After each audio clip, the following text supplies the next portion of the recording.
Iger admits that Disney may have been too aggressive in their pricing and that we should look for more expansion in the parks. That plus some new tech unveiled at South by Southwest, all coming up next on Fresh Baked.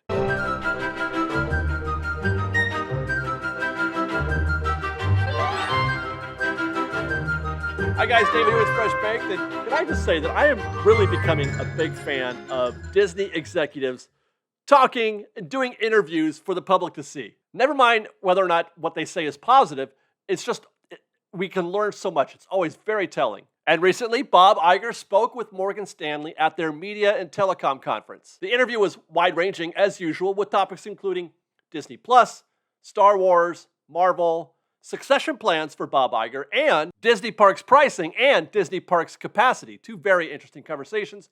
Two things that I want to focus on in this video. Iger was asked what are his priorities for Disney Parks. He led off by answering that Disney Parks are resilient, and this is something that we've talked about in the past.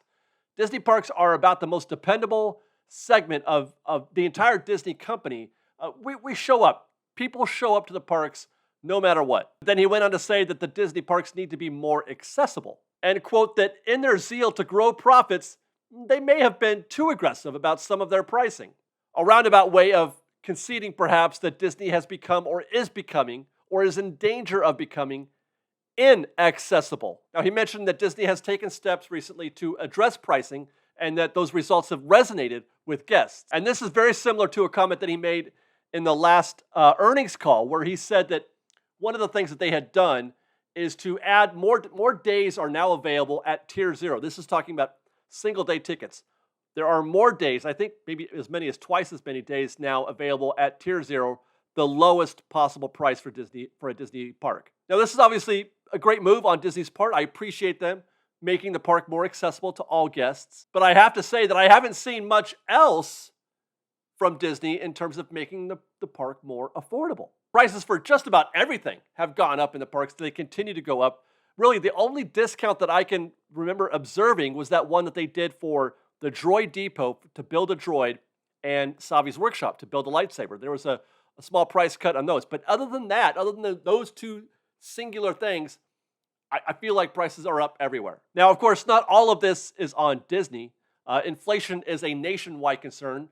Prices are up in every sector, in every business. Now, I mentioned this lack of reduced prices or even freezing prices around the park only as a response to the statement that they make that they're trying to do something about it. Now, I'm not sure that they are. As a matter of fact, Iger went on to say later on in the interview that he's aware that inflation is happening there in the parks, but he doesn't think it's affecting the parks at all. He doesn't think that it's a problem, that prices, yes, they're going up in the parks, but nobody seems to care. Everybody still seems to be spending money in the parks. So I'm not entirely sure that we're getting a fully honest response from Iger. Not that I'm expecting 100% transparency. I'm just making observations, hearing the words that he says and giving you my thoughts towards that. And my question is Disney really, actually making the park more accessible? We're going to have to wait and see. We're still too early in the Iger era to find out if whatever it is that his plans are happening.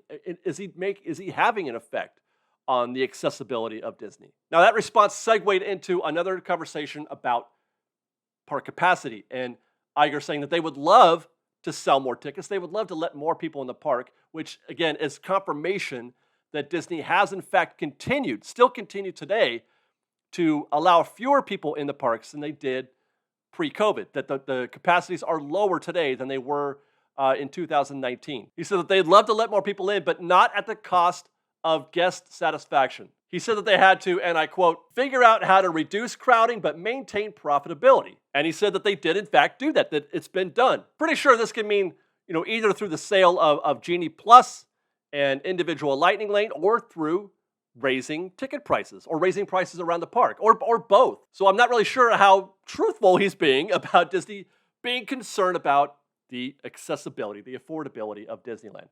And by that, I mean you can't claim victory by making the park more accessible, and aka cheaper, while also claiming that you figured out a way to make the park profitable by maintaining the same levels of profit without selling more tickets. In fact, selling fewer tickets. Somebody is paying the price. Iger comments further that we have to be careful about that as well, because in doing that, you actually end up increasing the price or putting features into your pricing that are viewed by some consumers as perhaps being too aggressive. And there is the concession that he feels like previously Disney was being too aggressive in their pricing Disneyland. Now, I can't say for sure what he's talking about. Certainly, there's the obvious component of the actual cost of the ticket. But what does he mean by features?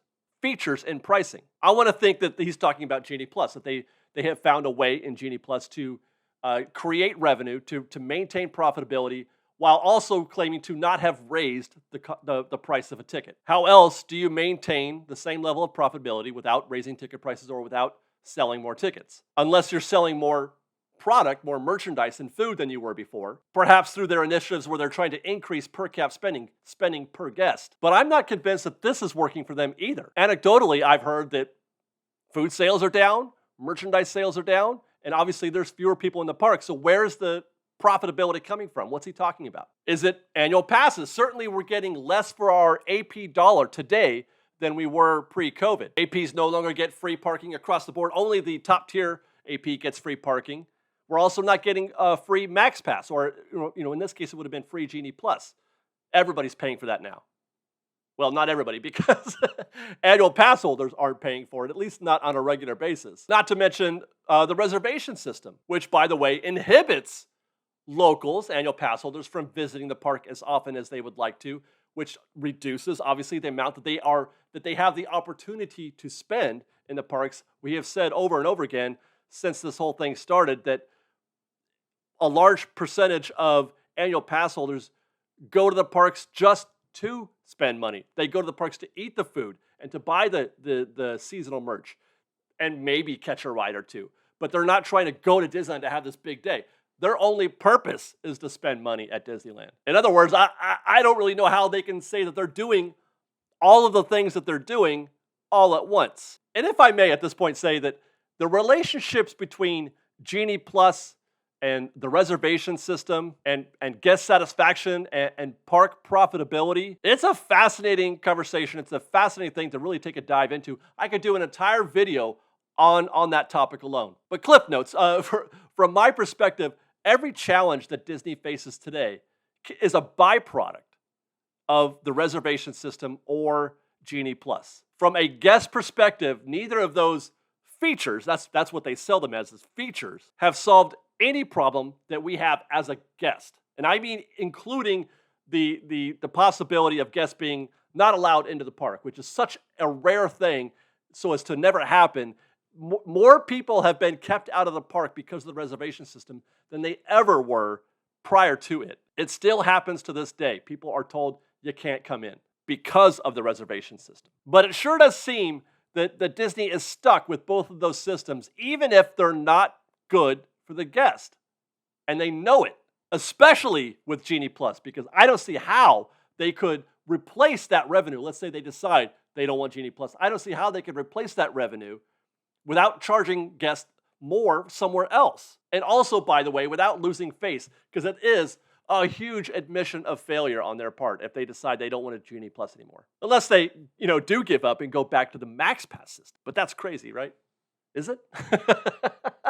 Can you imagine? Anyway, okay, so the last comment that I want to cover that Iger made is one made regarding increasing park capacity, not through selling more tickets, but by adding more attractions. And this is something that I can really get behind. For Iger, the goal is to sell more tickets, yes, but not by simply selling more tickets. That would create an obvious crowding issue, one that they're trying to avoid. But if you increase the amount of park available, then you can increase the number of tickets you sell. Park capacity is a product of the individual attractions capacity. Every restaurant, gift shop, show, attraction, each one of those have their own capacity limits. And though you add all of those up, and you get your total park capacity, or in other words, the total number of tickets that you could sell. For example, let's say you've got a theme park with 10 attractions in it, and each one of those attractions has a capacity of 1,000 guests.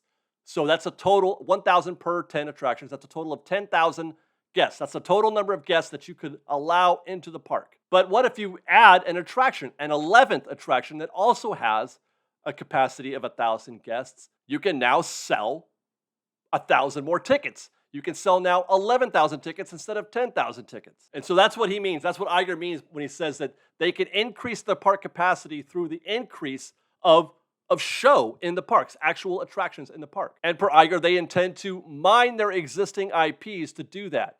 Enter the Avatar experience. And it won't be insignificant.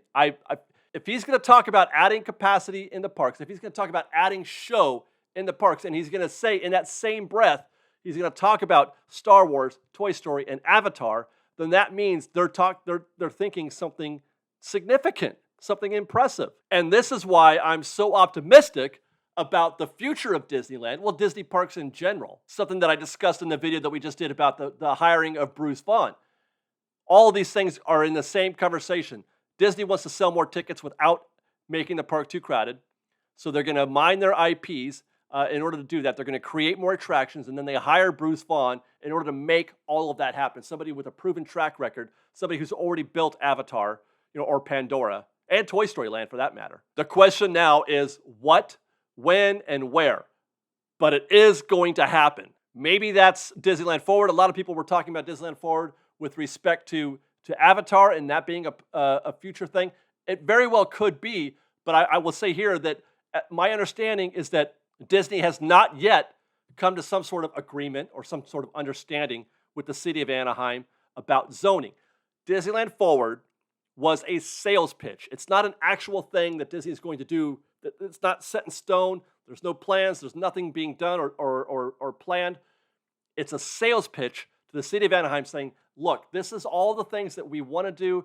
This is all the things we could do if you just let us. Because at present, they cannot. You cannot build in the downtown Disney parking lot. You can't build a theme park in that space. You can't build a theme park in the Toy Story parking lot space. They are not allowed to. They are not zoned to do that. So Disneyland Forward still could have a future. That could be a thing. And Iger is very good at negotiating and all that stuff. So I feel like there is a possibility, but we can't say today, yes, Avatar or whatever else they're planning is going in the Disneyland Forward space. So while we've gone off on that tangent, in summary, while I don't fully understand everything that Iger is saying, I don't think we're supposed to, understand it as a layman, watching or hearing this news. While I don't fully understand it, I do actually have faith and belief that they are trying to get in the right direction. They are trying to right the ship. They are trying to think about guest satisfaction, and I believe that Iger does want to do something about that. So with that, let's talk next about South by Southwest. This is a conference in Austin that celebrates the convergence of tech, film, music, education, and culture. And this year, Disney attended the event for the first time ever, which is cool. Their panel, what they showcased was tech that they're working on for character meet and greets. In fact, a peek into what the future of a character meet and greet might be. Today, guests meet characters quite literally face-to-face in some cases, or a costume character. But soon we'll be meeting robots and projected characters. This is Judy Hopps climbing out of a box, which in and of itself, I think that would be cool to see in a park. You see a box and Judy Hopps comes climbing out. And once out, we can see that she's trying to learn how to rollerblade. Those moves, they look pretty realistic.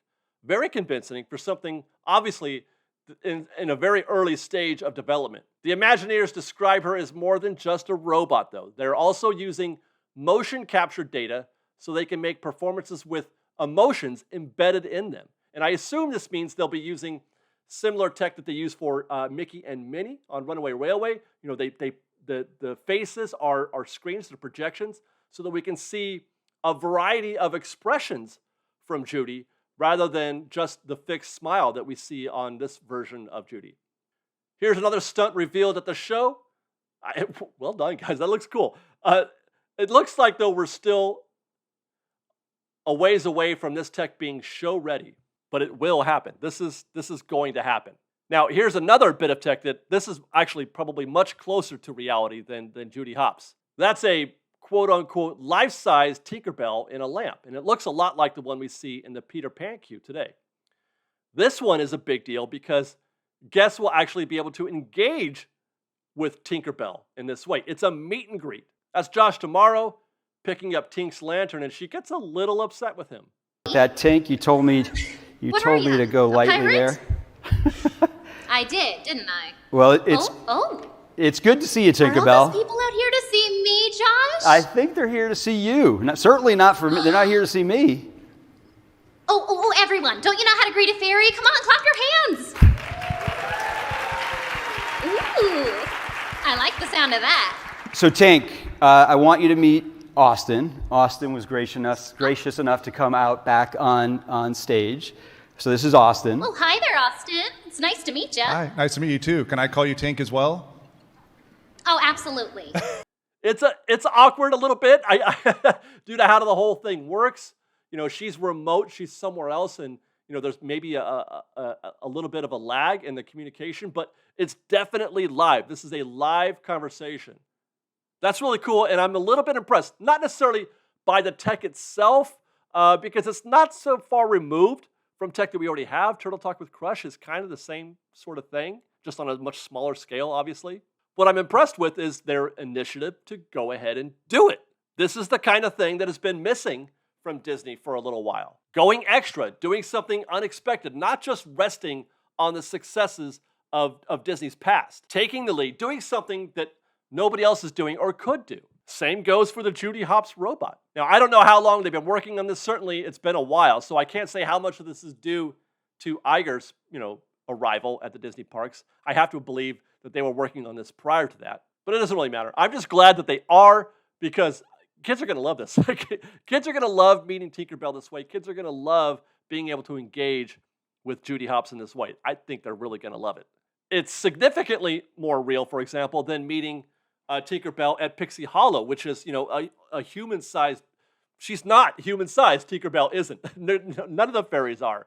So this has the opportunity to be more realistic. On that note, would they set her up in the existing Pixie Hollow? Leave that whole setting there? Would they bring in the other pixies as well? Would we have an opportunity to meet Tink or whomever else they have? The Ice Fairy or I don't know the fairies' names. I guess we'll have to stay tuned, but my suspicion is that this will probably debut first at Walt Disney World. That's the kind of thing that they usually do there first, and then it'll come to Disneyland shortly thereafter. As for Judy, we are probably years away from seeing that in the parks, and even longer from seeing that here specifically at Disneyland. Again, my assumption is that they're building Zootopia at Shanghai. My assumption is she'll appear there first, and then once they work everything out, or they gauge guest response, she might wind up here at Disneyland or at Walt Disney World. Whatever case, the landscape is definitely changing for how we meet characters at Disney parks. But I will say this, nothing beats practical. I'm a firm believer that practical is greater than projections or screens or anything else like that. And there is a comparison to be made. There's a connection to be made in this way. There's the practical meet and greet, meeting Mickey and Minnie out on the street, meeting a face character, like a princess at Princess Fantasy Fair. You're still not going to beat that. There's still lots and lots of space, lots of room for those kind of meet and greets. This is not going to replace that meet and greet. This is just something extra. Tell us what you think, Fresh Baked. Are you excited about this? Let us know in the comments below, and then follow us on Instagram at _FreshBaked, on Twitter at FreshBakedDisney, that's fresh with no E, and on TikTok at FreshBakedDisney. And if you like our show and want to show your support, please do consider joining our Patreon campaign at patreon.com/FreshBaked. Otherwise, thanks again for watching, everybody. We love you. Be safe out there. Be kind to one another. Fresh Baked.